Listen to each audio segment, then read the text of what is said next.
শ্রীমদ্ ভগবদ্গীতা অধ্যায় 15 পুরুষোত্তম যোগ। নমস্কার, জয় শ্রীকৃষ্ণ। আজ আমরা আলোচনা করব শ্রীমদ্ ভগবদ্গীতার 15 অধ্যায় পুরুষোত্তম যোগ।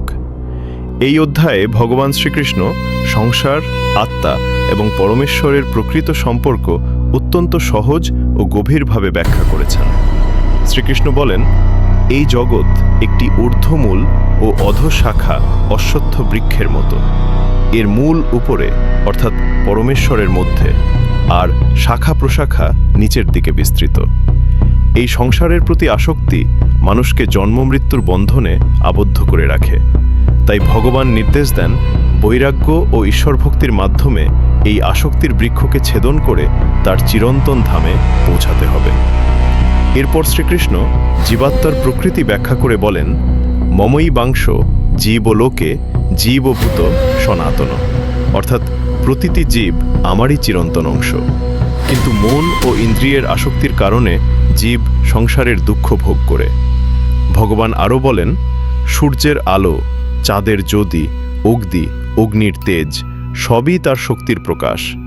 তিনি সকলের হৃদয়ে অবস্থান করেন এবং স্মৃতি, জ্ঞান ও বিস্মৃতি দান করেন। এই অধ্যায়ের সর্বোচ্চ শিক্ষা হল, দুই ধরনের পুরুষ আছে, ক্ষর এবং অক্ষর, কিন্তু তাদেরও ঊর্ধ্বে আছেন পরম পুরুষ, যিনি পুরুষোত্তম। সেই পুরুষোত্তম হলেন ভগবান শ্রীকৃষ্ণ। গুরুত্বপূর্ণ শ্লোক: ইস্মাৎ ক্ষরমতি তোহাম ক্ষরাদাপি চোত্তমাহ আতোস্মি লোকে বেদে চ প্রথিতাহ পুরুষোত্তমাহ।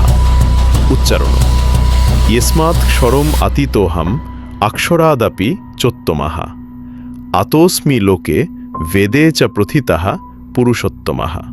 বাংলা অর্থ: আমি ক্ষর ও অক্ষর উভয়ের ঊর্ধ্বে, তাই জগতে এবং বেদে আমাকে পুরুষোত্তম নামে অভিহিত করা হয়েছে। এই অধ্যায় আমাদের শিক্ষা দেয়, এই জগৎ ক্ষণস্থায়ী, আমরা দেহ নই, আমরা চিরন্তন আত্মা। ভগবান শ্রীকৃষ্ণই সর্বোচ্চ পুরুষোত্তম।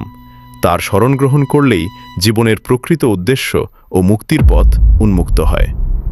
যদি এই ভিডিওটি আপনার ভালো লাগে তাহলে লাইক করুন, শেয়ার করুন এবং চ্যানেলটি সাবস্ক্রাইব করুন। কমেন্টে লিখুন, হরে